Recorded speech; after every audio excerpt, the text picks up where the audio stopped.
नमस्कार, स्वागत है आपका स्वराज एक्सप्रेस के खास कार्यक्रम ऑन रिकॉर्ड में। और इस प्रोग्राम के जरिए हम आपकी मुलाकात करवाते हैं देश के बड़े न्यूज मेकर्स के साथ। इस हफ्ते हमारे साथ हैं कांग्रेस के वरिष्ठ नेता और वरिष्ठ वकील अभिषेक मनु सिंघवी, जो कि राज्यसभा सांसद भी हैं। आपका बहुत बहुत स्वागत है अभिषेक मनु सिंघवी जी। नमस्कार, थैंक यू। अच्छा, दर्शकों को ये भी बता दें कि मिस्टर सिंघवी इस समय जो राजस्थान में जो राजनीतिक उठापटक चल रही है उसमें स्पीकर का पक्ष रख रहे हैं, स्पीकर की पैरवी कर रहे हैं। तो आज बहुत सारी बातचीत हमें मिस्टर सिंघवी से करनी है। और मेरा पहला सवाल मिस्टर सिंघवी आपसे ये है कि जिस तरीके की जर्नी इस पूरे केस में हम देख रहे हैं राजस्थान की राजनीतिक उठापटक में, अब ऐसा लग रहा है कि ये केस कोर्ट में कम बल्कि पॉलिटिकली ज्यादा लड़ा जाएगा। क्या ये सही होगा मानना? तो ये समझा दूं नीलू जी आपके दर्शकों के लिए भी कि मैं हाई कोर्ट में, उच्च न्यायालय में पेश हुआ था और हमने केस नहीं किया था वहां। केस किया था एक दूसरे पक्ष ने और हम रिस्पोंडेंट से डिफेंड कर रहे थे जी। नंबर 2, ये आप बिल्कुल सही कह रही हैं कि एक पक्ष जो बिल्कुल संबंधित नहीं है वो है स्पीकर। डिस्क्वालिफिकेशन की प्रक्रिया, नोटिस दे, करे, आपको डिस्क्वालीफाई करे, आपको न करे, ये निर्णय स्पीकर का है। और औचित्य है कि नहीं कि कोर्ट इसमें किसी रूप का, किसी प्रकार का आंतरिक प्रतिबंध लगाए, ये एक मुद्दा है। लेकिन ये मुद्दा शुरुआत की गई क्योंकि कुछ एमएलएस गए स्पीकर पर आंतरिक रोक लगाने के लिए। ये एक अलग मुद्दा है। मुद्दा जो अब चल रहा है उसका कोई संबंध नहीं है, वो अलग है कि क्या मुख्यमंत्री एक मांग कर सकते हैं राज्यपाल से और क्या राज्यपाल बाध्य हैं तुरंत कि कैबिनेट के सलाह के अनुसार एक सेशन बुलाएं। क्योंकि सेशन जो मांगता है और सेशन आता है तो नीलू जी ये जाहिर है आम आदमी को भी कि सेशन में दूध का दूध पानी का पानी हो जाता है। बल्कि सेशन मांगने वाला तो ये रिस्क लेता है जानबूझकर कि भाई मैं हार जाऊंगा। तो ये आपको अजीबोगरीब नहीं लगता कि सेशन नहीं बुलाया जा रहा है? 3 दिन से 2 दिन से विलंब हुआ है और अब जाके 31 जुलाई का फ्राइडे का तारीख मांगी गई है। तो इसमें अपनी एक कहानी छुपी है कि आपको इस मांग के आधार पे और गवर्नर के विलंब के आधार पे शायद बहुत हद तक ये स्पष्ट हो गया है कि बहुमत किसके पास है। क्योंकि तो अगर बहुमत होता किसी और के पास तो विलंब नहीं होने देते। नहीं मिस्टर सिंघवी, आपके कहने का मतलब यह है कि जो इस समय गवर्नर का रोल है वो क्या थोड़ा सा डाउटफुल लगता है? जैसा कि अशोक गहलोत जी ने भी कहा कि ऐसा लगता है कि गवर्नर किसी न किसी प्रेशर में है। आपने बहुत ही संतुलन वाले शब्द इस्तेमाल किए, इसलिए मैं आपको बधाई देता हूं। मैं कोई ऐसे संतुलित शब्दों का प्रयोग करना लाजमी नहीं समझता।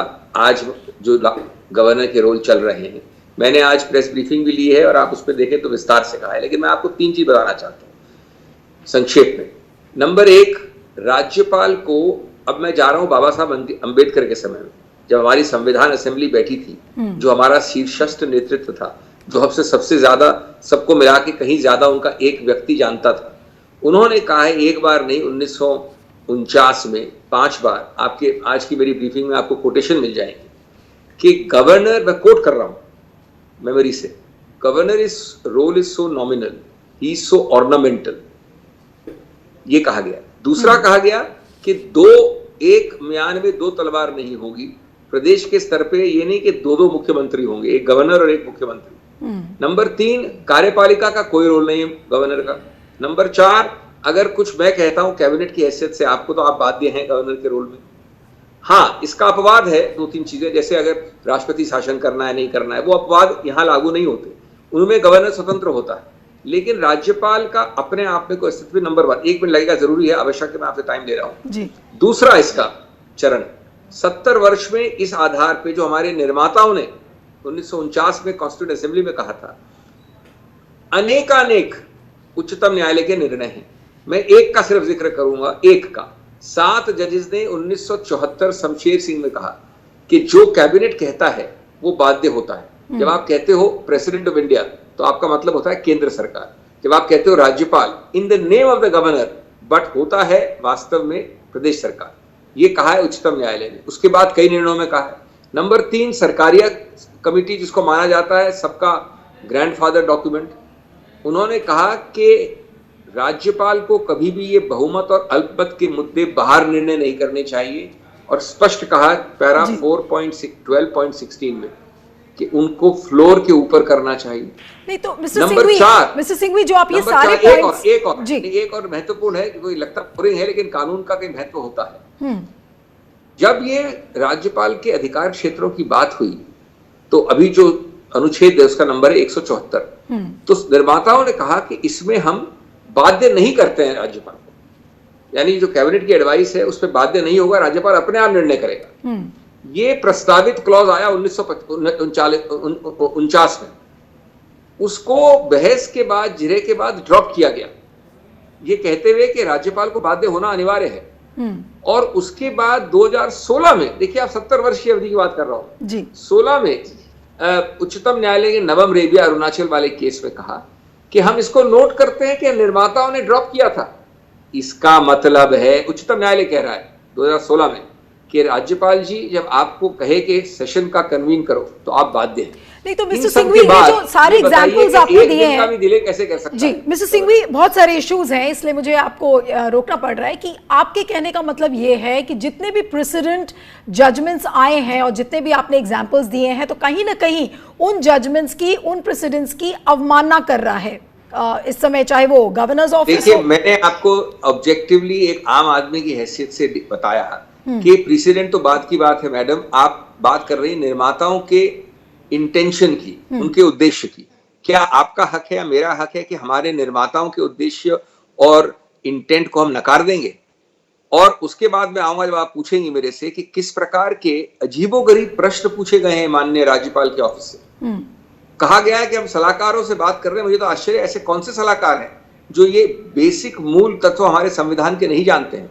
5 प्रश्न पूछे माननीय राज्यपाल ने, और अगर वो राज्यपाल नहीं होते तो मैं उनको मजाकिया समझता। पहले वर्ष के कानून के विद्यार्थी को उनका प्रश्न का उसका उत्तर पता है, तो जब आप ऐसे प्रश्न पूछते हैं जिनको मैं प्रिविलेज कह सकता हूं, तो विलंब करने का उद्देश्य है आपका, विलंब करने का उद्देश्य। मिस्टर सिंघवी लेकिन बार बार ये बात बोली जा रही है और गवर्नर ऑफिस के हवाले से बार बार ये बात, और केंद्रीय लीडरशिप की तरफ से लोग ये बात कर रहे हैं कि गहलोत सरकार असेंबली सेशन कन्वीन करने के लिए कह रहा है, लेकिन कहीं पर ये क्लियरली मेंशन नहीं है कि वो ट्रस्ट वोट चाहते हैं। तो ये चीज क्लियरली कांग्रेस की तरफ से मान लिया नहीं मेंशन है, मान लिया नहीं मेंशन है, एक बार मान लिया नहीं। किस कानून में लिखा है कि मेंशन करना पड़ता है? ये बरगलाने की प्रक्रिया हो रही है। नहीं, गवर्नर्स ऑफिस कहता है that you have to give logical reasons to convene a session. Now what are those logical reasons? Corona नहीं एक सेकंड give me 1 minute। आप अगर सेशन कन्वीन करते हैं, कोरोना एक विषय, बजट के कुछ तत्व दूसरा विषय, तीसरा विषय, समझ लीजिए आपने 3 विषय, क्योंकि 2-3 विषय तो कहे हैं ना कैबिनेट के दस्तावेज में, आ गया अखबारों में, कहा ये सब चीजें उन्होंने। अब उस दौरान अगर नीरू व्यास के पास बहुमत है तो आप समझते हैं कि वो नो कॉन्फिडेंस नहीं मूव कर सकती है, तो तुरंत वो प्रस्ताव नहीं रख सकती है। क्यों डरी हुई है नीरू व्यास आने से? और क्या राज्यपाल ये कह सकता है कि मैं बुलाऊंगा ही नहीं सेशन क्योंकि आपने एजेंडा नहीं दिया? पहले बड़ी मजाक की बात है, एजेंडा दिया जाता है मान्यवर जब आप पहले तिथि फिक्स करते हैं उसके बाद, और एजेंडा कुछ भी हो वो स्पीकर का अधिकार क्षेत्र है या सरकार का अधिकार क्षेत्र है। गवर्नर नहीं कह सकता कि मैं बुलाऊंगा ही नहीं मीटिंग, ये पूछ के कि आप क्या डिस्कस करने वाले हो। लेकिन जो मिस्टर सिंघवी पायलट क्या डिस्कस होगा, वो क्या गवर्नर का क्या अधिकार क्षेत्र है बताइए? जो सचिन पायलट का कैंप है उसका ये कहना है कि ये सिंपल सा पिटिशन था जिसमें ये कहा गया कि कुछ एमएलएज सीएम के खिलाफ हुए, उन्होंने एक डिसेंट की आवाज सीएम के खिलाफ उठाई और जिसकी वजह से वो लीडरशिप में चेंज चाह रहे थे। ये जो पूरा केस का प्रेमाइस है ये ही नहीं समझ में आ रहा। उसके बाद स्पीकर स्पेशल लीव पिटिशन चले गए। वो जी आपने बड़ा महत्वपूर्ण प्रश्न पूछा, इसको भी साफ करना जरूरी है। ये फिर बरगलाने की टेक्निक है, और ये प्रश्न माननीय राज्यपाल महोदय ने भी कहा है अपने उसमें प्रश्नों में कि यहाँ तो सब जुडिस है। अब मैं आपको ये पूछना चाहता हूँ कि गवर्नर आपको डिस्क्वालीफाई करेगा, सॉरी स्पीकर आपको डिस्क्वालीफाई करेगा या स्पीकर आपको नहीं करेगा? 2 ही चीज हो सकती है। उच्च न्यायालय स्पीकर में हस्तक्षेप करेगा या नहीं करेगा? उच्चतम न्यायालय ये निर्णय करेगा सचिन पायलट ग्रुप के पक्ष में या स्पीकर के पक्ष में। ये तो आप मानते 3 ही पॉसिबिलिटीज हैं। आइदर वे कुछ भी हो जाए, उसका क्या कनेक्शन है प्रदेश सरकार के कैबिनेट के बाध्य डिसीजन का कि आप असेंबली की तारीख दीजिए? अगर वो डिस्क्वालीफाई करेंगे तो भी असेंबली होनी अनिवार्य है, डिस्क्वालीफाई नहीं करेंगे तो भी होनी, उच्चतम न्यायालय ऐसा होल्ड करेगा वैसा होल्ड करेगा। तो इन दोनों को मिलाया क्यों जा रहा है? लेकिन मिस्टर सिंघवी क्या मान लीजिए, नहीं एक मिनट, आप मान लीजिए कि स्पीकर अभी प्रतिबंधित है आज की तारीख में उच्च न्यायालय के आदेश द्वारा कि वो डिस्क्वालिफिकेशन की प्रक्रिया आगे नहीं ले जाएगा। ये मान लीजिए किसके पक्ष में? श्री सचिन पायलट के ग्रुप के पक्ष में। तो उसका मतलब क्या है? उसका मतलब है कि क्योंकि स्पीकर प्रतिबंधित है उच्च न्यायालय द्वारा, तो आप असेंबली कर्मी नहीं कर सकते हैं। क्या कनेक्शन क्या है? नॉर्थ पोल की एक बात करता है, साउथ पोल की दूसरी बात करता है। नहीं तो जो करंट स्ट्रैटेजी है, की प्रक्रिया है, जो कांग्रेस की करंट स्ट्रैटेजी है, ऐसा लगता है कि गहलोत सरकार ये मानकर चल चुकी है कि कोर्ट से उसे कोई राहत नहीं मिलने वाली, चाहे वो राजस्थान का हाई कोर्ट हो, चाहे वो सुप्रीम कोर्ट हो। ऐसा लग रहा है कि कोर्ट के दरवाजे कांग्रेस मान चुकी है कि उनके लिए बंद हो चुके हैं, इसलिए एमएलए राजभवन में धरना दे रहे हैं और अब पूरा फोकस असेंबली सेशन पर आ गया है। ऐसी बात नहीं है। दो अलग अलग प्रक्रियाओं का दो अलग अलग परिणाम होता है, प्रक्रियाएं होती हैं, एक रूटीन होता है। दोनों को आप दूध की तरह शक्कर के साथ मिक्स नहीं कर सकते, और वो मिक्स करते वो लोग हैं जो बरगलाने की प्रक्रिया करते हैं। देखिए, कोर्ट में कौन गया था? सचिन पायलट गए थे, उसका डिफेंड किया गया। आज की तारीख में एक आंतरिक आदेश है उच्च न्यायालय का, उसको पढ़ा रहने दीजिए आप, उसमें जाइए नहीं जाइए 2 हफ्ते बाद भी जा सकते हैं। अगर उसके दौरान मिस नीलू व्यास को ये एहसास है कि उनके पास बहुमत है, तो क्या वो प्रतिबंधित हो जाती है इस प्रक्रिया से वो बहुमत मांगने के लिए अपने असेंबली के फ्लोर पे? ये तो वाहियातपना होगा, ये तो अजीबोगरीब एक लॉजिक होगा। और गणतंत्र में कोई ऐसा अधिकार क्षेत्र नहीं है, न संविधान का, न उच्चतम न्यायालय का, न उच्च न्यायालय का, न राज्यपाल का, न स्पीकर का, न मेरा, न आपका, जो ये कह सकता है कि असेंबली में दूध का दूध पानी का पानी आप नहीं होने दे सकते। 1 सेकेंड और दे मेरे को, आप 30 सेकेंड। किस प्रकार के प्रश्न पूछे गए हैं? क्या आप कोविड का ध्यान रखेंगी? क्या आप इनके स्थानांतरण और इनके मूवमेंट में एमएलएस की सहूलियत देंगी? क्या आपने एजेंडा दिया? क्या आपने 21 दिन का नोटिस दिया? ये बताइए मुझे कि ये राज्यपाल जो अंदर भी नहीं आ सकते असेंबली के, जो असेंबली का हिस्सा नहीं है, एक एक्चुअल वास्तविक सेंस में हिस्सा है, एक ऑर्नामेंटल सेंस में, लेकिन आने में नहीं, जिनको कोई इससे मतलब नहीं कि क्या होता है असेंबली के अंदर, जो एजेंडा डिसाइड नहीं करते, जो भाग नहीं लेते डिस्कशन में, वो ये निर्णित करेंगे कि मैं आपको तिथि नहीं दूंगा मिस मैडम व्यास, क्योंकि आप पहले ये सब बताइए मेरे को। So you are indicating that governor Kalraj Mishra, mister Singhvi, आप कह रहे हैं कि governor Kalraj Mishra is not behaving as a ceremonial head but as a political head and somebody who is being dictated by the center. Are you indicating that? अब आपने शब्दों का सही प्रयोग किया, संतुलन थोड़ा सा छोड़ा है। मैंने आज प्रेस कॉन्फ्रेंस में इससे ज्यादा कहा। मैंने कहा है कि हमारे देश के कार्यपालिका के जो शीर्षस्थ नेतृत्व है, यानी प्रधानमंत्री, जो दूसरों के लिए मौनी बाबा शब्द का प्रयोग करते हैं, क्या कारण है उनके मौन व्रत का आज कि उन्होंने माननीय राज्यपाल को अपने राज्य याद नहीं दिलाया? नंबर 1, मैंने सीधा प्रश्न पूछा, आपको दोहरा रहा हूं। नंबर 2, कि वास्तव में उनको राजधर्म याद दिलाने का सवाल नहीं उठता। इतने प्रखर और मुखर और इतने प्रभावशाली वक्ता हमारे प्रधानमंत्री, वो चुप्पी साधना उनका आवश्यक है, क्योंकि उन्हीं के लेवल के इंस्ट्रक्शंस हैं, आदेश हैं, जिनको हिज मास्टर्स वॉइस बन के राज्यपाल अनुपालन कर रहे हैं। और हम जानते हैं मास्टर कौन है, नहीं तो इस प्रकार के प्रश्न नहीं आते जी। लेकिन जब हम बात करते हैं प्राइम मिनिस्टर की चुप्पी की, तो बात कहीं ना कहीं कांग्रेस पे भी आती है कि जब सचिन पायलट के कैंप में और जब राजस्थान की जो पॉलिटिकल क्राइसिस है उसमें बहुत ज़्यादा अभी तक सोनिया गांधी और राहुल गांधी ने बहुत ज़्यादा कुछ बढ़ चढ़कर कहीं नहीं बोला, कोई ऐसा स्टेटमेंट नहीं आया है, और इससे ये इंप्रेशन जाता है that apparently Sonia Gandhi and Rahul Gandhi are a bit reluctant to resolve the crisis. क्या वो क्राइसिस को सॉल्व नहीं करना चाहते mister Singhvi? You have seen the party so closely. इस तरह से नीलू जी आप अच्छे से जानती हैं कि जब 2-2, 3-3 लोग दिल्ली से जाके 15 दिन से, मेरे कॉलीग्स रणदीप सुरजेवाला और वेणुगोपाल तो 2 नाम है, अजय माकन तीसरा नाम है, और भी बहुत नाम है, 15 दिन से वहीं कोविड के दौरान स्थित है जयपुर में। जब आप जानती हैं कि अशोक गहलोत दिन प्रतिदिन काम कर रहे हैं, आप देख रही हैं टीवी पे, आप जानती हैं कि स्पीकर अपनी प्रक्रिया कर रहा है, आप समझती हैं कि जहां तक अशोक गहलोत जी और इन कांग्रेस के व्यक्तियों का सवाल है, वो अपने आप ऑटो पायलट पे चल रहे हैं। आप सोचती हैं कि उनको इंस्ट्रक्शंस नहीं है, और दूसरी बात मैं बताना चाहता हूं आपको, कल परसों तक एक आवाज में मैं खुद, परसों अभी 2 दिन से मैं टीवी पे नहीं आया, 10 बार कहा होगा कि माननीय पायलट जी हमारे एक वैल्यूड कॉलीग हैं, मैं उनका आदर करता हूं, मैं उनके कई सारे उपलब्धियों का बहुत मान करता हूं, और ऐसी कोई बात नहीं है जो आके बात करके वो नहीं कर सकते हैं। मैंने नहीं कहा, कईयों ने कहा। अब उसके बाद आप ये बताइए कि पहल कौन करेगा, आप करेंगी या मैं करूंगा? जब मैं इतना बोल रहा हूं तो पहल तो आपको करनी पड़ेगी ना, और जब तक आप नहीं करेंगे तो और क्या कर सकते हैं हम? देखिए, हम लेकिन जिस तरीके के शब्द बहुमत हमारे साथ, जी, हम ये कह सकते हैं कि आपके गलत काम के बावजूद हम आपका स्वागत करने को तैयार हैं, अगर आप सही रूप से बातचीत करने आएंगे। नहीं मिस्टर सिंघवी, लेकिन जिस तरीके के शब्द अशोक गहलोत ने पिछले दिनों यूज किए, नकारा, निकम्मा, इस तरीके के शब्द जो उन्होंने इस्तेमाल किए, तो ऐसा लग रहा है कि जो स्टेट लीडरशिप के दरवाजे हैं वो तो शायद सचिन पायलट के लिए खत्म हो चुके हैं और बिल्कुल बंद हो चुके हैं। ये मैटर ऑफ डिटेल्स हैं, स्टेट लीडरशिप हो, केंद्र लीडरशिप हो। देखिए, ये सब डिटेल्स तब होता है जब आप पहल करें ना। ये सब बातचीत का मैं किससे, हवा में करूंगा या आपसे करूंगा?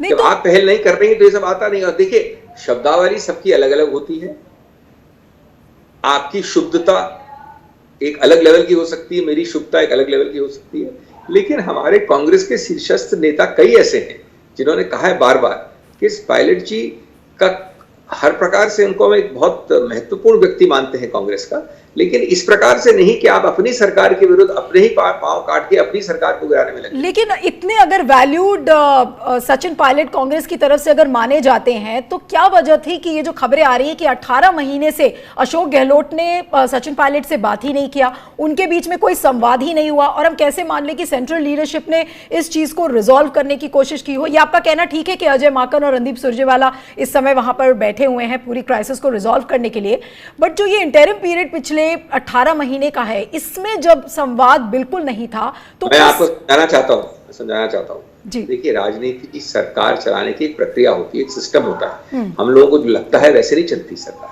मैं आपसे एक बड़ा सरल प्रश्न पूछना चाहता हूँ। 18 महीने पहले सरकार बनी तो ओपन है कि जद्दोजहद था, मैं भी मानता हूँ कि दावा जरूर लाजमी था पायलट जी का, कोई ये नहीं कहता कि लाजमी नहीं था, वो पीसीसी प्रेसिडेंट थे, उनका आकांक्षा रही होगी और आकांक्षा आपकी और उनकी होनी चाहिए, तो इसमें आपत्ति नहीं है।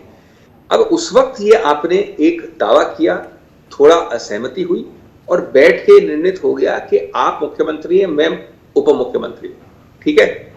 18 महीने से चल रहा है।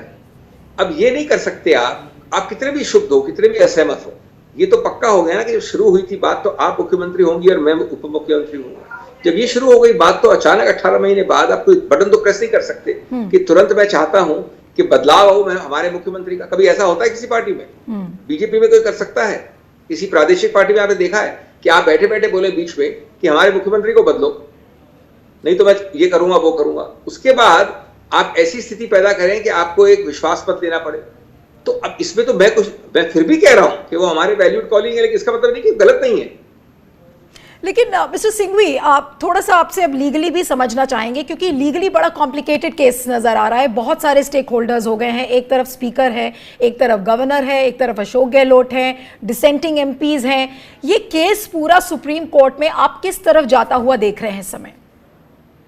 सुप्रीम कोर्ट में तो एक ऐसी याचिका है जो 4 लाइन के उच्च न्यायालय के ऑर्डर के विषय में गई है। 4 लाइन का ऑर्डर जो है, उसके बाद एक ज्यादा बड़ा व्यापक ऑर्डर आ गया है 24 तारीख को, इसलिए उस याचिका में मैं नहीं समझता कुछ बचा है। ये गलतफहमी है। दूसरा, आप एक प्रश्न का उत्तर दें, आपके जितने भी काबिल लोग आए हैं इस टेलीविजन में, इसका उत्तर दें कि कभी आपने ये सुना है, अगर आप में कमजोरी ना हो, भय नहीं हो, डर नहीं हो, तो कभी आपने सुना है कि गवर्नर, राज्यपाल एक असेंबली बुलाने में कतराएगा या विलंब करेगा? और कभी आपने ये सुना है कि अगर आपके पास नंबर हैं, आंकड़े हैं, जिनको आप बार बार कह रहे हैं इतने दिनों से, तो आप मनाही करेंगे आने में?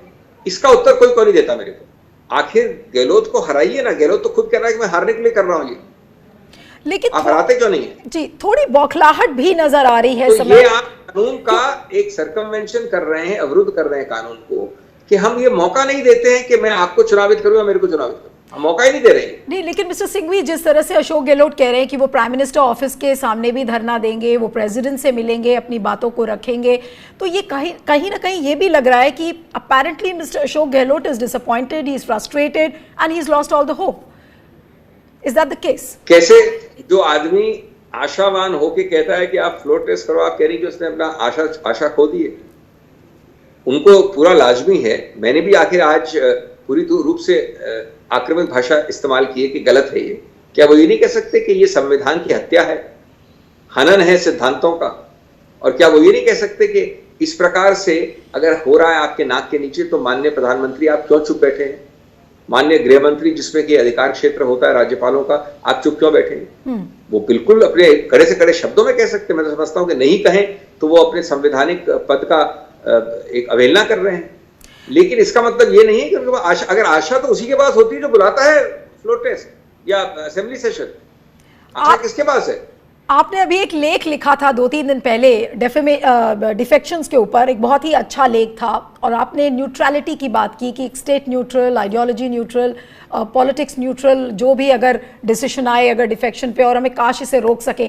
लेकिन कल मैंने मुकुल रोहतगी का इंटरव्यू किया और उन्होंने कहा कि डिफेक्शंस तो तब तक होते रहेंगे जब तक ह्यूमैनिटी रहेगी, जब तक मानवता रहेगी, आप डिफेक्शंस को रोक नहीं सकते। तो इसका आप क्या उत्तर देंगे? मेरा तो उत्तर बड़ा सरल है कि मैं नहीं समझता कि आप मर्डर्स को बंद कर पाएंगे या रेप्स को बंद कर पाएंगे। इसका मतलब ये है कि आप उनको कड़े से कड़े कानून से, सुधार से, संशोधन से ऐसा नहीं बनाए कि रेप्स और मर्डर्स न्यूनतम तो हो जाए कम से कम। तो ये तो कोई उत्तर नहीं मानता, एक कुतर्क मानता हूं मैं। नंबर 2, आप ये समझिए वो जो लेख था वो न कांग्रेस की हैसियत से था, न राजस्थान पे सीमित था, वो एक कॉन्सेप्ट पे था। मैंने उस पर कहा है कि आज हालत ये हो गई है तमिलनाडु से लेके मणिपुर तक, अभी आप देख रहे हैं अपने राजस्थान से लेके पहले कर्नाटक में, महाराष्ट्र में, कि और ये मैंने अपनी तरफ से, मैं निजी बोल रहा हूं, मैं कांग्रेस की बात नहीं कर रहा हूं, एक सैद्धांतिक रूप से कहा था कि ये प्रश्न उठता है कि ये जो हमने ऑफिसेज बनाए हैं कि 10th शेड्यूल में स्पीकर होगा, तो आप पहले ये करिए जो इंग्लैंड में होता है, मैंने लिखा है उसमें कि इंग्लैंड में अगर हम चुनाव लड़ रहे हैं, हमें पहले से डिसाइड कर लेते हैं जनरल इलेक्शन के पहले कि न्यूनू व्यास होगी स्पीकर, फिर हम उनको दिल्ली से एक ऐसी जगह से खड़ा करते हैं, सभी पार्टीज और उनके विरुद्ध किसी खड़ा नहीं करती हैं। आप बिल्कुल ठीक कह रहे हैं, आप बिल्कुल ठीक कह रहे हैं मिस्टर सिंघवी, लेकिन एकेडमिक्स को बनाइए। आपने बिल्कुल सही कहा, लेकिन जो मेरा सवाल है कि किसी की भी सरकार हो, चाहे वो कांग्रेस हो चाहे बीजेपी हो, आपको लग रहा है कि 10th शेड्यूल में वो अमेंडमेंट्स आएंगे जिसकी वजह से स्पीकर इलेक्ट हो पाएगा, जिसकी वजह से हम ये कहेंगे कि गवर्नर सिर्फ सेरेमोनियल रोल तक रिस्ट्रिक्टेड रहेगा? वो तो कहावत है ना अंग्रेजी में, what is sauce for the goose is sauce for the Gander. आपके लिए जो गलत है वो अगली बार जब मेरी सरकार होगी तो मेरे लिए भी गलत वैसे ही होगा जी। तो इसलिए ये चीजें, तो आप बात सही कह रही हैं कि अल्प व्यू से देखा जाता है, लेकिन अब ये एक पूरा एक आभास हो रहा है, हमारे कचहरियों में जजमेंट्स आ रहे हैं, लोगों का आभास हो रहा है।